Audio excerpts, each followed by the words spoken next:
The neighborhood had always looked like a perfect postcard, at least on the surface. Every house was painted a shade of beige approved years ago by the HOA. Every lawn was trimmed to the same 2 inches, and every driveway was kept free of anything that dared to stand out. It was the kind of place where uniformity was valued more than individuality, and where one person in charge believed she had the right to enforce that uniformity with an iron fist. For years, the homeowner had lived quietly in this neighborhood, working long hours, paying the HOA dues without complaint and keeping his property well maintained. But he had one passion that didn't quite fit the HOA's narrow definition of acceptable. It was his RV. A large white and silver vehicle that had taken him on countless road trips, from the mountains to the desert, from small campgrounds to big family reunions. It wasn't just a vehicle, it was his freedom, his escape, and in many ways his sanctuary. When parked in his driveway, the RV stood tall, gleaming in the sunlight. It didn't spill over into the street, it didn't block traffic, and it wasn't falling apart. In fact, it was one of the cleanest, most well-maintained RVs in town. But to the HOA, and especially to its president, an aging, sharp-tongued woman who had lived there for decades, it was nothing less than an eyesore. The first letter came on a Monday morning, a thin white envelope, tucked neatly against the door, printed with the HOA's letterhead. Inside, it informed him that the oversized recreational vehicle was in direct violation of HOA guidelines and that he was to remove it immediately. Failure to comply would result in fines. The homeowner read the letter twice. He knew the rules well, and he also knew that the HOA had never before enforced them with this kind of hostility. There were boats parked on other driveways, trailers sitting beside garages, even a few old classic cars half covered with tarps. But none of those seemed to bother the president. It was his RV that she had decided to make into a battle. He tried to reason silently with himself. Maybe it was a misunderstanding. Maybe she simply didn't like how large it looked compared to the other vehicles. But by the second letter, the tone had changed. The HOA threatened daily fines, legal fees, and even a lien against his home if the RV was not removed. The neighborhood itself had begun to take notice. Neighbors whispered while walking their dogs. Some quietly voiced support, saying they thought the president was being unreasonable. The others, fearful of drawing her wrath, stayed quiet, offering only sympathetic nods when they passed by. The homeowner, however, was left standing between 2 choices: comply and sacrifice the thing he loved most, or fight back. Weeks went by, and the pressure grew heavier. The fines began to accumulate, the letters piled up, and the president herself began driving by his house more frequently, slowing her car just enough to glare at the RV. It was clear to him that this was personal, and not simply about enforcing some arbitrary guideline. That was when he started to think differently. Instead of feeling cornered, he started to feel defiant. The thought of giving in left a bitter taste in his mouth. This wasn't just about an RV anymore. This was about control, about the president believing she had the power to dictate what was acceptable in everyone else's lives. The homeowner began to plan. He considered moving the RV temporarily to a friend's place outside the neighborhood, but that felt like surrender.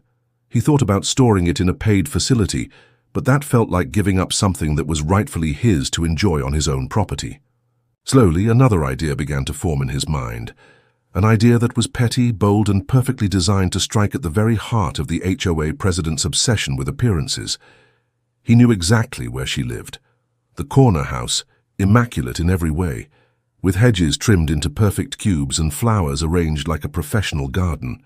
She often bragged about how hers was the most representative home of the neighborhood, the model of what the HOA should stand for. The irony of her constant nitpicking was that she lived under the belief that her property was untouchable. But what if it wasn't? The thought made him smirk. The more he thought about it, the more it grew from a passing idea into a concrete plan. If she hated his RV so much, then maybe it belonged somewhere she couldn't avoid it. Maybe it belonged right in her carefully curated front yard. At first, he dismissed the thought as a fantasy. Surely he couldn't go through with something so outrageous. But the more she pushed, the more the fines stacked up, and the more she drove past his house with that look of superiority, the more determined he became. This wasn't just going to be about keeping his RV. This was going to be about teaching the president, and the HOA board that their endless obsession with control could backfire. It was about showing them that when you push someone too far, they might just push back in ways you never expect. The homeowner started preparing quietly, making sure not to draw too much attention. He began checking her routines, noting when she was out at work or at one of her endless HOA meetings. He mapped out the neighborhood's layout, looking for the best way to move the RV without alerting too many people. His plan wasn't ready yet, but the seed had been planted. The RV sat gleaming in his driveway, still under threat, still labeled an eyesore. But in his mind it had already found its new destination. The battle lines had been drawn, and for the first time since the feud began, he no longer felt like the one under attack. He was ready to turn the tables, and when he finally did, the HOA would never forget it. The weeks that followed the first sparks of defiance were filled with quiet planning. On the surface, the homeowner appeared to carry on as usual. He mowed his lawn, took out his trash, waved politely to neighbors, and even nodded casually when the HOA president drove by, with that permanent scowl of disapproval. But underneath the routine, every move was deliberate. Every action was part of the groundwork for something bigger, something that would shift the balance of control in the neighborhood forever. The HOA had continued to escalate. Letters became fines. Fines became threats of legal action, and whispers of a lien on his home reached his ears. Yet the homeowner remained outwardly calm, even compliant. What the HOA didn't know was that every new letter only fueled his determination. They believed they were closing in on victory, but in reality, they were driving him further into the arms of his plan. He began with observation. For days, he quietly studied the HOA president's house. From the angle of his upstairs window, he could see her meticulously trimmed hedges, her freshly swept driveway, and her endless parade of deliveries, gardening supplies, home decor, and even new blinds that matched the approved color scheme. But most importantly, he studied her schedule. She left promptly at 8:15 every morning in her shiny silver sedan, always with her travel coffee mug in hand. She returned around 5:30 in the evening, sometimes earlier if there was a board meeting. Weekends she spent in her yard, pruning, sweeping, or monitoring her surroundings like a guard dog. He knew that if the plan was to succeed, timing would be everything. The homeowner also checked the layout of the street. His RV was a beast of a vehicle, large enough to sleep six comfortably, tall enough to tower over most SUVs, and long enough to dominate any driveway. Moving it wouldn't be easy. It would require precision, stealth, and just the right moment when eyes weren't glued to the street. To make it possible, he enlisted subtle support. A trusted friend, who lived just a block over, agreed to help him guide the RV when the time came. No words of the full plan were exchanged, just enough detail to ensure he had a lookout and someone to help maneuver the massive vehicle. By the time the week of his decision arrived, the neighborhood seemed quieter than usual. The HOA board had temporarily stopped sending letters, perhaps believing the fines were enough to break him down. The president still drove by occasionally, glaring at the RV like it was an open wound on her perfect street. But she didn't know that her own home was about to become the stage for the revenge she had invited. The morning of the move arrived with clear skies and crisp air. The president's silver sedan pulled out of her driveway at exactly 8:15, just as it always did. She had no idea what awaited her return. The homeowner stood in his driveway staring at the RV. The sun glinted off its polished sides, making it shine brighter than ever. To him, it no longer looked like a burden or a target of harassment. It looked like a weapon of poetic justice. Slowly, carefully, he backed it out of his driveway. The sound of the engine rumbled through the quiet street, but no blinds twitched, no doors opened. It was early enough that most neighbors were either gone for work or still inside. His friend stood at the corner, signaling when the street was clear. The RV crept forward, inching down the road. Every moment felt heavy with suspense. He imagined the president catching him mid-move, shrieking about violations and fines. But she was gone, blissfully unaware of the storm rolling toward her perfect lawn. When he finally reached her house, he paused for a moment. Her driveway was spotless, her lawn symmetrical, her hedges cut like soldiers standing at attention. The sight almost made him laugh. If there was any place less suited to house an RV, it was here, and that was exactly why it was perfect.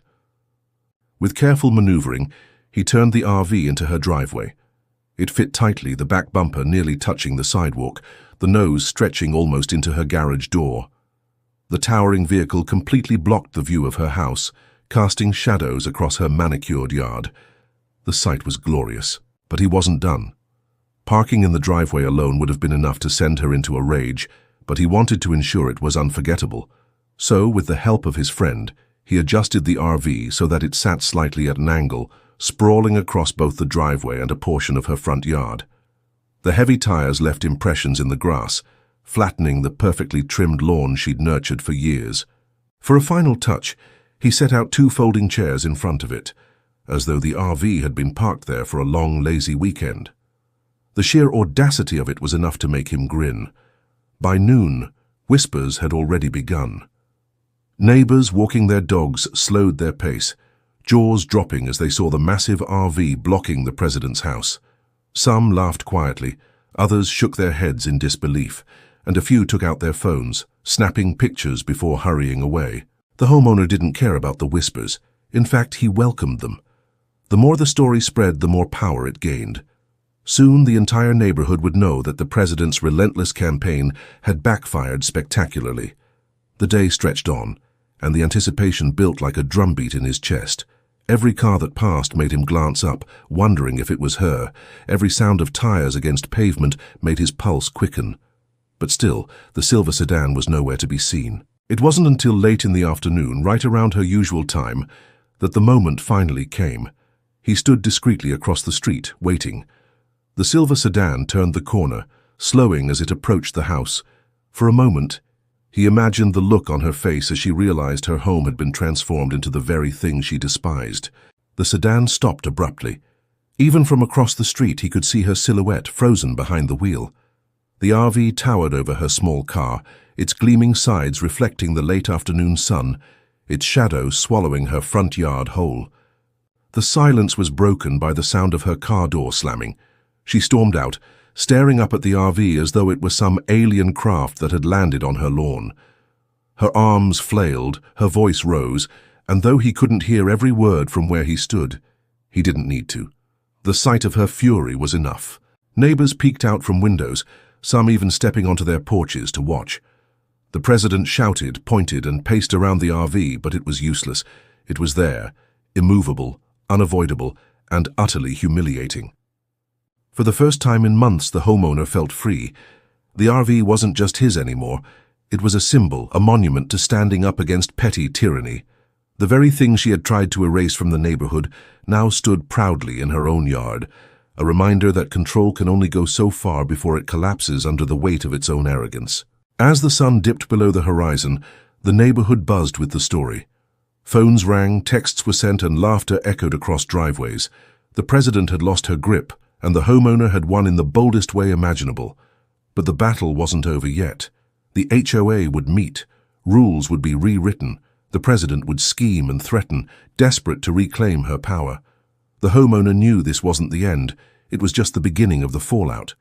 And he was ready for whatever came next. The RV stood in the president's driveway like a monument, and by the next morning, the neighborhood was alive with gossip. Word traveled quickly, spreading from one end of the subdivision to the other.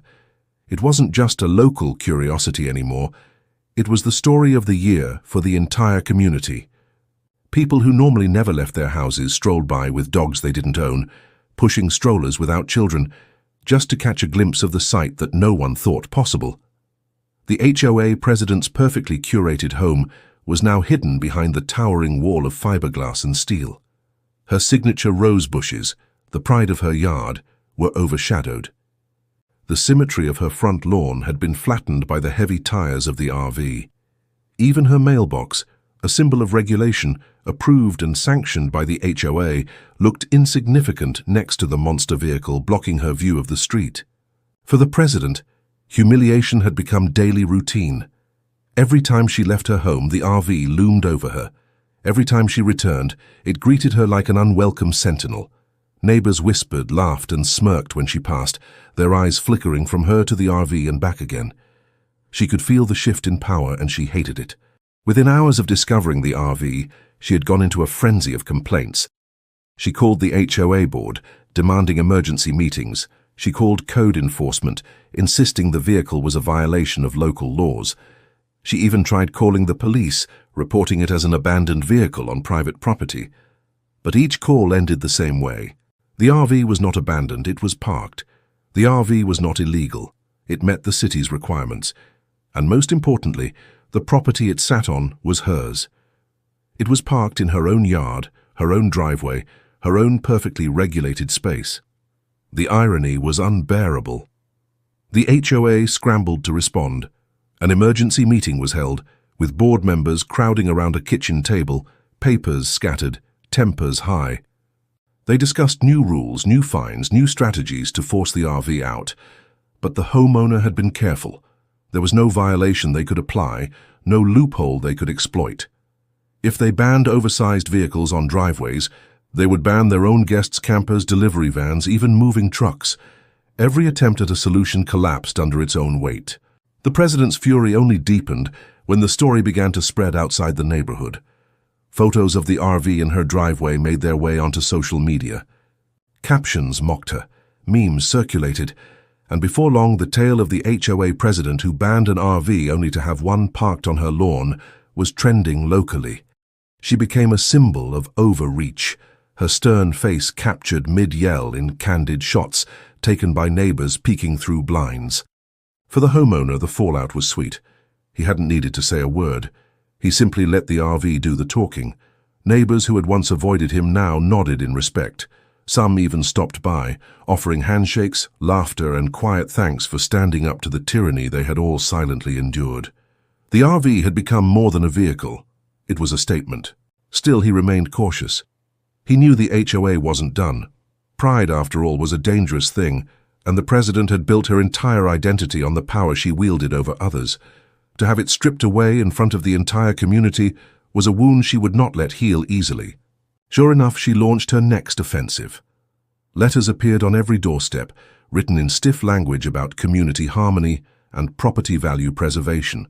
She warned that violations would increase, enforcement would tighten, and homeowners should prepare for stricter oversight.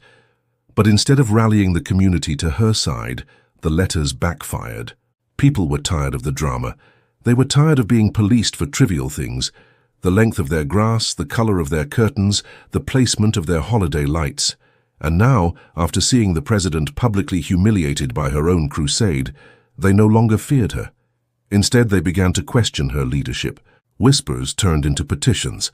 Petitions turned into signatures. And soon the HOA board faced something they had never encountered before: a recall vote. At the meeting where the vote was held, the tension was electric. Neighbors packed the clubhouse, many of them carrying the weight of years of silent frustration. The president sat at the head of the table, her expression tight, her voice sharp, but the energy in the room had shifted. No longer was she the authority towering over them. Now she was a figure exposed, weakened, and mocked. When the votes were counted, the result was decisive. She was removed as president of the HOA. The same power she had used to torment her neighbors was stripped away, and she was left with nothing but the memory of her downfall. For the homeowner, the victory was not just personal, it was communal. The RV had sparked something greater than revenge. It had sparked resistance. It had shown the neighborhood that rules could be challenged, that authority could be mocked, and that even the most rigid structures could crumble under the weight of their own pettiness. As for the RV, it remained parked in the president's driveway for several more days, standing tall as a monument to the absurdity of it all. Each morning, the homeowner sipped his coffee and glanced down the street, smiling at the sight of neighbors snapping photos and laughing together. The RV had united them in ways the HOA never could. Eventually, when the point had been fully made, the homeowner moved it back to his own driveway. But by then, the battle had already been won. The HOA no longer dared to challenge him. The neighbors no longer feared the rules, and the president, once the queen of the cul-de-sac, now lived in the shadow of her own humiliation. In the end, the RV had done more than park on a lawn. It had toppled an empire built on control and pettiness. It had turned the tide of a neighborhood, replacing fear with laughter and silence with solidarity. And for the homeowner, that was victory enough.